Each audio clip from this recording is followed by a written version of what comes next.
Friends, Aaron here, going to share some thoughts about the coronavirus and other things that I think are clearly related.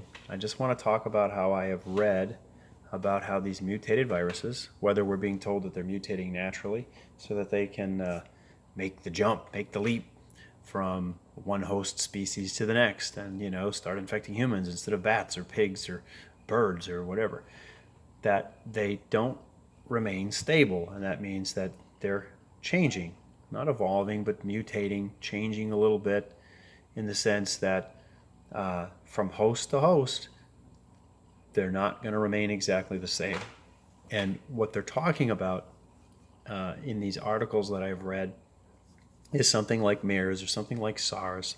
And, by extension, we could say this, and this 2019 NCOV, that if they're really infectious to people and really causing people to be cause people illness enough that they could die, that the virus have a tendency to mutate and change in ways where they're no longer causing those sort of problems in people, because the virus's purpose is not to kill people or kill its host, but it's to replicate.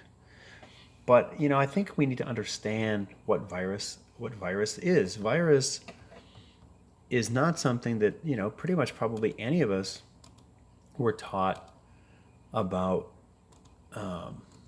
because it's just really now they say that they're beginning to understand that virus is not all bad, that virus can be good. Oh, where are we with the virus? Oh man, bear with me, I'm gonna find it. I'm going to put a million links in here. I just want to share these things with you because it's important. I'm just going to read something from an article I'm going to share with you. Due to the insights gained from a decade's worth of viral research, it's not surprising that even though for centuries the word virus has been exclusively associated with diseases, including with, people, animals, plants, and even computers, and, the word virus, they say, is rooted in a Latin word for slimy, poisonous liquid, and we have nothing but negative connotations associated with it in our minds and in our culture.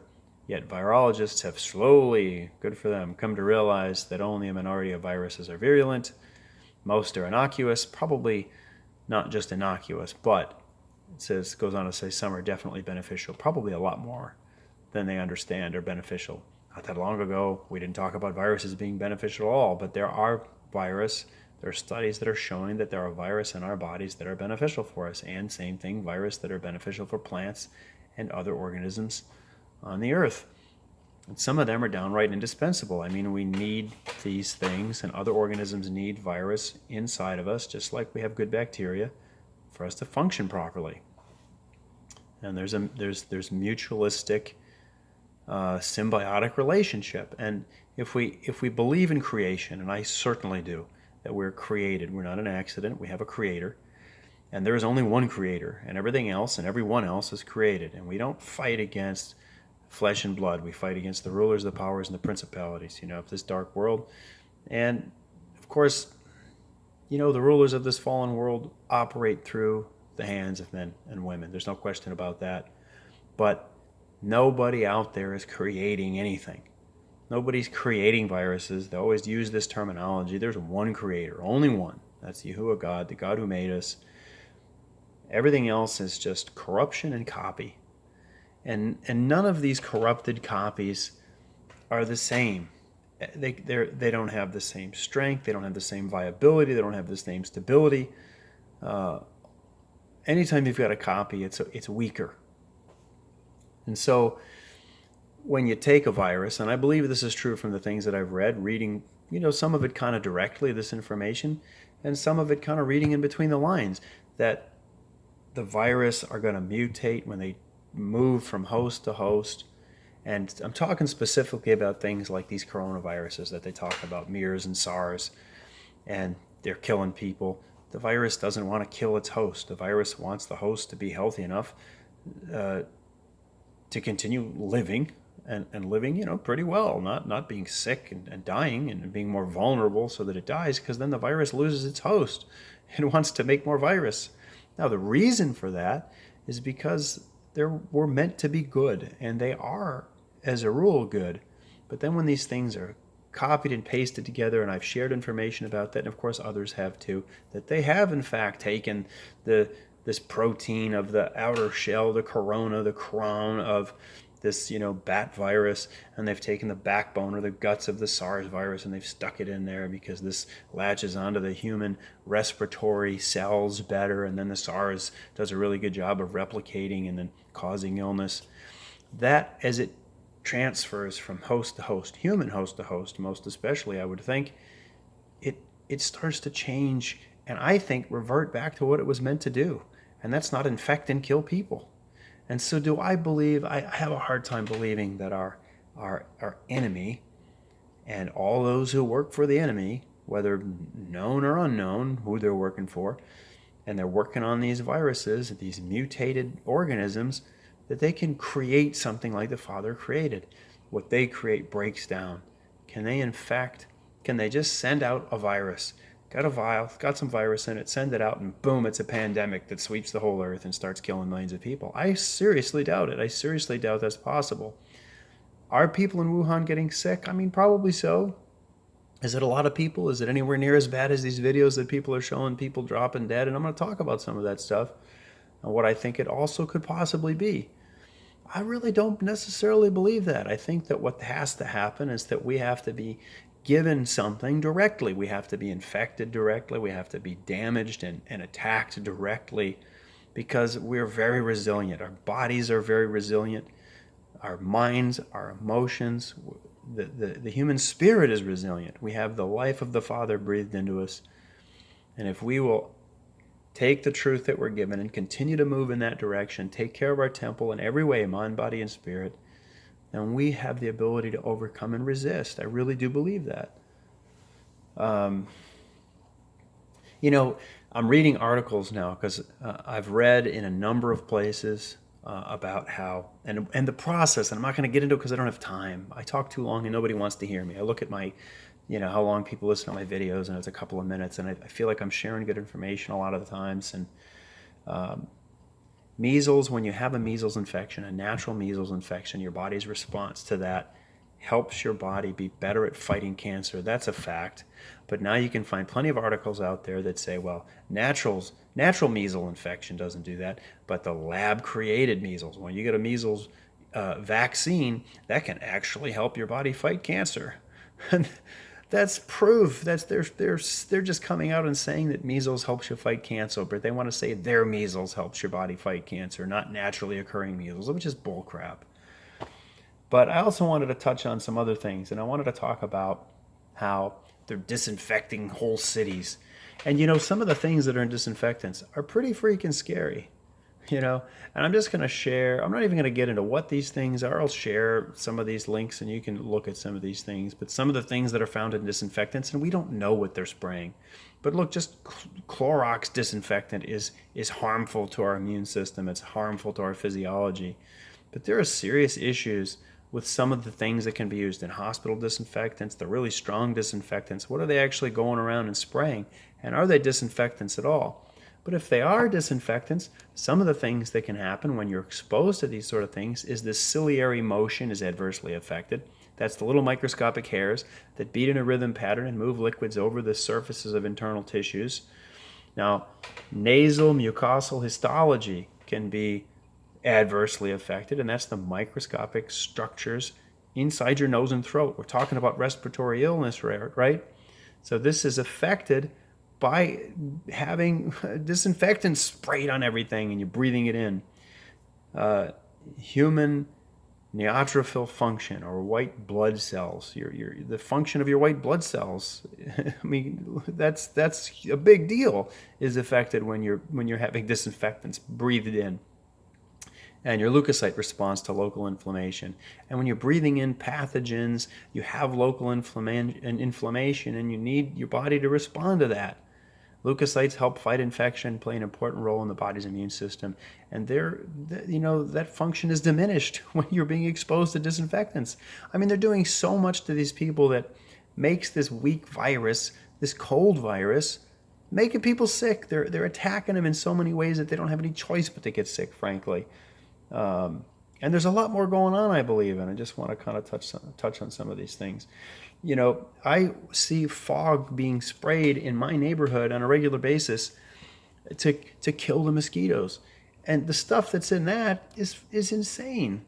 Oh, where is this? We're talking about stuff. Oh, some of the stuff that's in. Oh man! Parathroids in insecticides, and parathroids, they cause neuronal hyperexcitation, resulting in repetitive synaptic firing and persistent depolarization. Goes on to talk about the molecular targets of parathrins or parathroids, which are synthetic copies of parathrins, which are naturally occurring in some plants. They're similar in mammals and in insects. So the effects that these things have on insects or insecticides, they're similar to the effects that they have on us.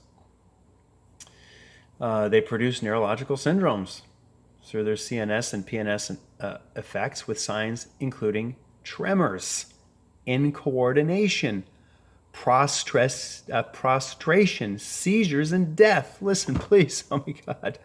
I watch them spray insecticides in my neighborhood to kill mosquitoes. And one of the things that they say in my township that they are using to kill the mosquitoes in that fogger is parathroids, which are synthetic parathrins naturally occurring in plants that can cause neurological syndrome with signs that include tremors, incoordination, prostration, seizures, and death. Oh, man.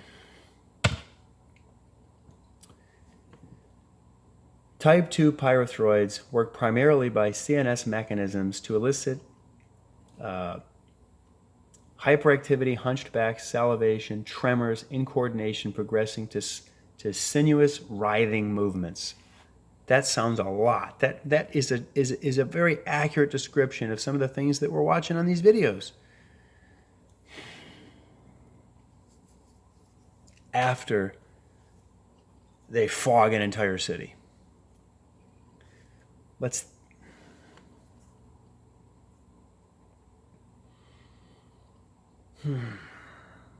else did I want to talk about? Oh, man.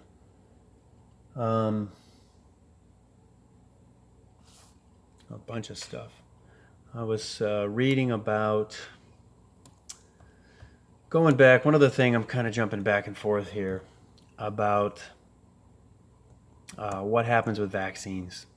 And I found a really interesting article. It was talking about SARS type CoV and how DIV vaccines, and DIV is double inactivated virus, with or without adjuvants, and they're talking about aluminum. Aged animals that they were giving these vaccines to displayed an increased inflammation in the lungs. They had an increased inflammation in their lungs when they were given these double inactivated vaccines, and they were not protected against significant virus replication. So not only were the people who were given the vaccines not protected against, not people, this was in animals, this was in probably ferrets, definitely rats, mice. Inflammation in the lungs, not protected against significant virus replication. And then it goes on to say in another paper that if somebody who had a SARS vaccine, they're speculating because they're doing these tests in animals, and they had this happen in the mice and the rats, if they were given the SARS, especially the older population, but kind of across the board, if they were given a SARS vaccination, then if they got a secondary corona, an endemic, meaning just naturally occurring in the community of animals, just sort of a natural coronavirus that they would get, a natural cold virus, a secondary corona infection on top of the fact that they had this SARS vaccine, they died. It killed them. So there are endemic human corona or cold viruses. And you're seeing in other mammals that if they're getting these vaccinations and then they get a secondary infection of, a minor cold infection from a minor human coronavirus, they could die. The other thing I wanted to talk about was the fact that Wuhan is one of, they say 40, but they didn't give the whole list. There was 17 definite cities that in October 2019 we're going to go live with 5G. October, just in October, live with 5G. And if you've not looked into 5G, you got to look into it. Now, this is not totally related, but I want to talk about it because it matters. It's relevant, even though it's not necessarily a direct correlation to what we're seeing. You can find this. The government, the military has microwave weapons. They have microwave crowd dispersal weapons, and they say that it causes a burning sensation on the skin that is penetrating to a 64th of an inch into the skin, and then it causes people to run away, and but then they're fine. It's non-lethal. They don't talk much about what the effects really are. They just want to call it non-lethal. They're not shooting you in the head. They're blasting you with a directed energy weapon. People think when anybody says DEW, directed energy weapon, when anybody says that, you're tinfoil hat conspiracists. But the military says it themselves. They say DEW themselves, directed energy weapon, and they have directed energy weapons for crowd dispersal and crowd control. And it's microwave technology. There is an article and maybe a link I'll share to a video that was done by TrueStream Media. I got another, maybe I'll share the article too. This was the unsolved mystery of the Eugene, Oregon signal. And, there's so many things that you could find if you want to dig into history, going back to the 50s, about how microwave technology was used as weapons against people. And there was experimentation going on, in Russia against the American embassy. Here in America, our own military, conducting experiments on people with microwave technology. There are people who postulate, and I've read a ton of it, who knows for sure because I've not ever experienced it. But, it's reasonable postulation that these microwave weapons can really disable a person, just knock them out, just drop them straight to the ground. People think they're going to, people want to gather up all their guns, and I mean, that's fine to protect yourself against people who are coming at you, but if you're talking about the technologies being deployed against us, I'm not really sure that it's going to matter. But I just wanted to share some of these things here about health effects from low-intensity cumulative 5G exposure. And there's plenty of people who've shared, doctors, before Congress, before their townships, just trying to speak out to anybody they can about these serious issues with electromagnetic radiation. I mean, just radio waves, for crying out loud, just the dirty electricity that's all around us and the danger that there is in that. But you can have memory problems, cognitive problems, you can't think straight, cognitive problems, infertility, which is a big problem, migraines, ringing of the ears, on and on and on. There was some other things I wanted to read in here. Research studies. Here we've got 5G radiation dangers. Goes on to share reasons to be concerned. Almost 1,000 research studies that were carried out on birds, plants, bees, and animals and humans. And 593 of those 919 research studies showed serious impacts from RF, EMF radiation. And, there's this idea that we're millions, maybe trillions of times now we're being exposed to EMFs above what's naturally occurring on the Earth. So, there was more I wanted to read here.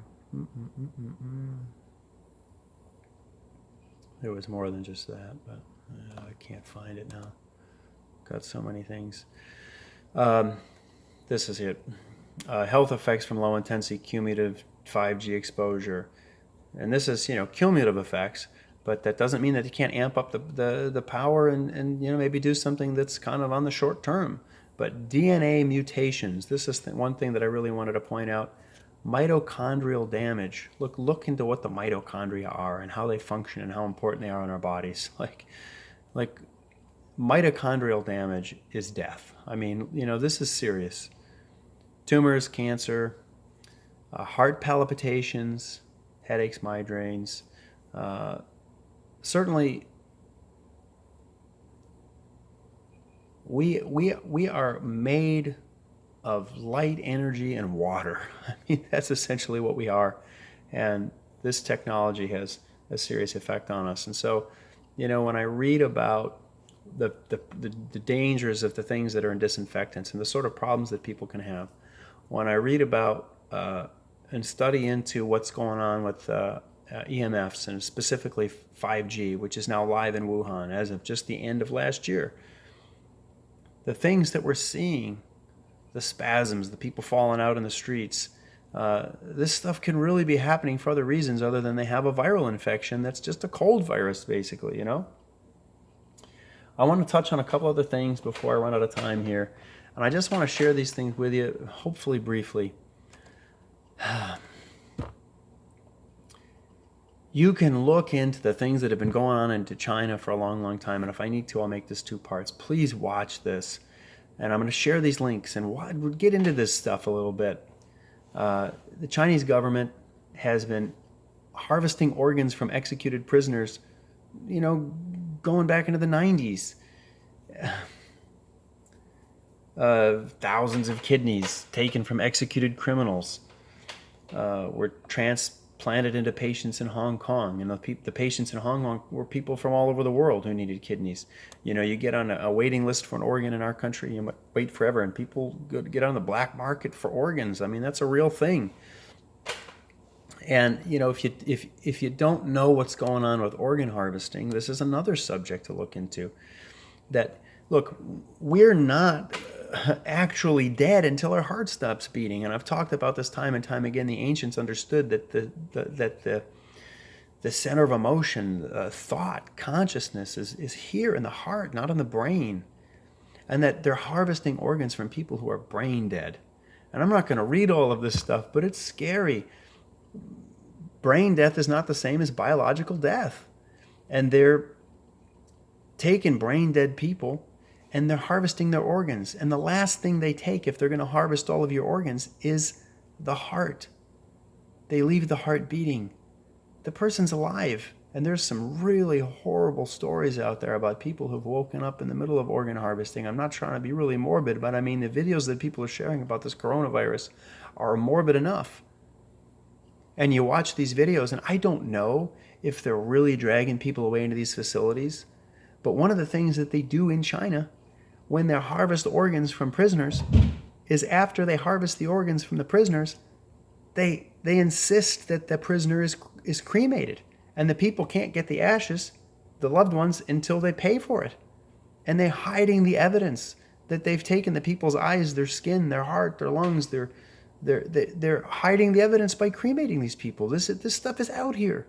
So they're building crematoriums. They're burning the bodies. What are they doing to these people? Man, these people could literally be dropping onto the ground because they're getting zapped with 5G. They could be hitting them with insecticides and things in disinfectants that are making them have spasms and fall out on the ground. And then they're dragging people away screaming, and they don't come out again. Well, they're all dying in there, and then we burn their bodies. Look, we got to think beyond the fear. We got to think beyond what we're being shown, what we're being presented, because we're being presented something, and it's, whether it leaks from China, maybe that can happen, and maybe it can't. You know what I mean? But nothing that's being given to us, I mean, on social media, it's the same thing as it is in you gotta really think hard about what the sources are. And so much of what's going on is controlled on YouTube, on mainstream media. It's controlled. And there's very little that we get to see. that's not being controlled. Can they control everything? No, but man, when you got a video that's showing people wiggling all over the place, dropping dead from coronavirus, and it's got 1 million views, you got to kind of wonder about that. Why is that? If that's something we're not supposed to see, then we're not going to see it. Not to that extent. So I'm going to share some links about organ harvesting. Both things that are going on in this country and the things that have been going on in China. Oh, man. In Denver, surgeons at Children's Hospital wait 75 seconds before starting to remove hearts from infants. 75 seconds. The number of these donations, meaning people who aren't dead yet, people who have not met the legal definition of death, which is your heart stops beating. The number of those sorts of donations doubled from 268 in 2003 to 605 in 2006, enabling surgeons to transplant more than 1,200 additional kidneys, livers, lungs, hearts, and other organs. And this is back in 2006. It's starting to go up exponentially. Goes on to say that the race was to catch up to China's policy of live vivisection organ removal from prisoners, underway in the U.S. right here, right now. Organ harvesting is big business. One of the sites that I'm going to share with you talking about organ harvesting talks about also China's executions and how many people they execute in their country. You think out of a city of 11 million people that China doesn't have 30,000 people that they'd like to get rid of, dissidents that they'd like to disappear, and hey, while we're at it, let's harvest their organs and make money? We got to think outside the box about what's going on here. The last couple things I wanted to say, and maybe I can wrap this up quickly, is I wanted to read some stuff about fear. Fear has a serious physical and emotional toll on our bodies. When you're going through grief, and when we watch these sorts of things going on, I'm going to stop this here, and I'm going to I've talked about all that. I'm going to talk again about things that we can do. Talk about the effects of fear. Talk about some of the stuff that my family's learning about how we can be healthier, and you see some of what I got behind me. I'll talk about that in part 2 of this video. Please watch it. Please watch it. I'm tired. I've been sitting here in front of my computer for hours, and I gotta go to bed. I gotta work tomorrow, which is Sunday, because I'm doing outside work, and Monday's supposed to rain all day. And I'm gonna work around my house, trying to renovate my house to get the heck out of the freaking suburbs. I got so much work I need to do. I'm not doing this for any other reason other than, I don't have a lot of people paying attention to what I'm saying, and I don't care. But if you are listening, I care about you, and I'm trying to help you. So please watch the second video if you've gotten this far.